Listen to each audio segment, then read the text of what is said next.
Olá a todos, mais um vídeo de leituras lidas e aqui eu trago uma publicação da editora Comic Zone, né, de 2021, um tal Daneri, certo? Um editor que se especializou, né, em trazer quadrinhos argentinos para o Brasil, certo? Especialmente de Alberto Breccia, né?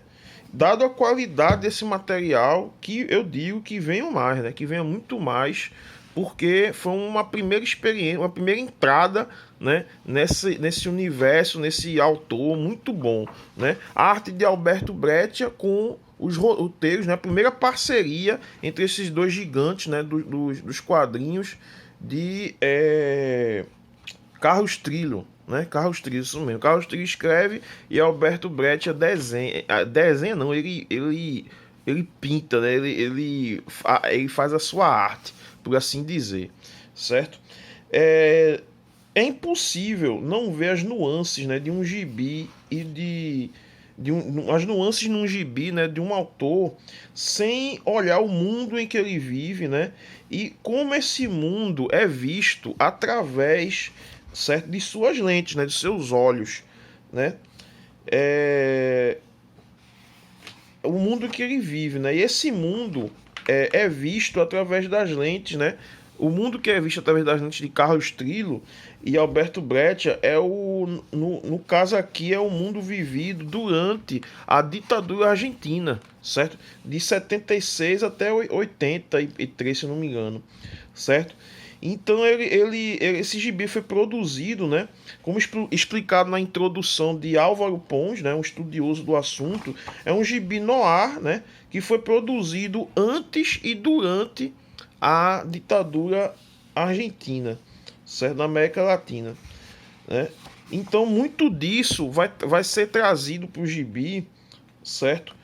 Como eles viviam, esses autores vão trazer para esses mundo que é retratado aqui no gibi, um mundo velho e cansado, né? A gente vai ver na arte de Breccia, né, como ele retrata algo desolado e gasto, né? Sua arte, né, expressa bem isso, como vocês estão vendo aí pelas imagens, certo? É uma decadência. Para além, né, do quadro, aliás, para além não, parece até umas imagens retiradas. Nessa época o Brecht usava muitas colagens, né? Ele fazia uns efeitos interessantes aqui. Daqui você está vendo, por exemplo, aqui uma parte de uma árvore, certo? Então isso aqui parece até o quadro Guernica de Pablo Picasso. Lembra um pouco, né? A arte do Brecht aqui lembra um pouco o Pablo Picasso, né? Um expressionismo aqui diferente, né? Um retrato triste de uma guerra, que é aquele quadro. Aqui o Brecht retrata um mundo triste, né? Por conta da ditadura ocorrendo, certo? Na Argentina, no momento que foi produzido, né, esse gibi, certo? A gente vai acompanhando ao longo das histórias, são histórias curtas, né? A gente vai acompanhando ao longo da história a situação de um detetive noir, né? O Daneri da história, que dá a entender que ele já foi uma espécie de soldado, uma espécie de militar, e agora ou então pelo menos um agente da lei, e agora ele age à margem dessa lei, certo?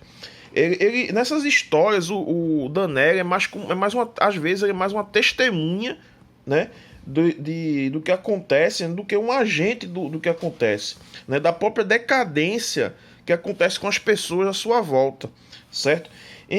Na primeira história do encadernado Rosto Marcado, Daneri é um agente passivo, né, da desgraça de uma mãe, né, que essa mãe traz essa desgraça para si mesmo, certo? E em O Grima, o próprio Grima se ferra devido à sua ação ou à inação de Daneri, não se sabe, né? Fica essa dúvida aí ao leitor, certo? E em Nélida, por exemplo, que já é a terceira história, a personagem, no caso, atrai a desgraça para si, né, de forma proposital. Deixa eu passar aqui a história curta que eu tô falando. Nessa aqui foi o Grima. né? E aqui esse aqui já é outra perspectiva. O monstro, ele traz uma subjetividade engraçada, por assim dizer, né? É mais uma coisa a se pensar, mas fica um negócio subjetivo, meio engraçado, certo? A gente vai ter outra história chamada Olho por Olho, Zé, que traz basicamente um Danelli Mangina, né? Aí eu não me furtei em fazer uma análise rasa, né? Aqui a gente vê um Danelli manginando, certo? Então, né? Talvez o torpedo, né? De Bernay e Martinez, sei lá, fizesse melhor, certo? Depois a gente vai ter a história Olhos Dourados, certo? Que aí sim é uma que fecha a edição, né?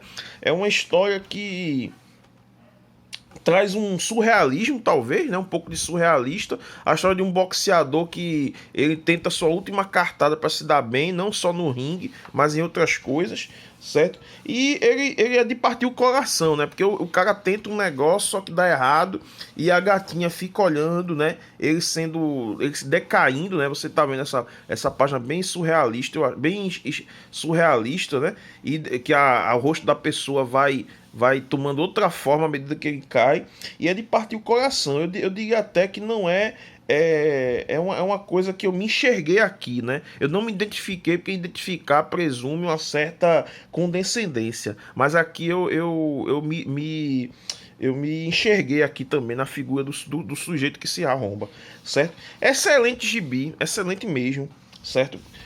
Vem com o marcador de página bonitinho, cadê? Aqui vem com o marcador de página, tchan, certo? Para vocês aí marcarem a página do seu gibi, certo? E algumas das páginas, né, 15 parece, segundo o editor, foram escaneadas da arte original, né, do Alberto Brecht, aqui trazendo um maior detalhismo, né? Ele diz aqui no começo da edição, né, quais páginas seriam essas. Muito bom. O gibi é uma porta de entrada ao quadrinho, um quadrinho argentino, mas não diria nem mais cabeça, mas que bota mais na bandeja, digamos assim.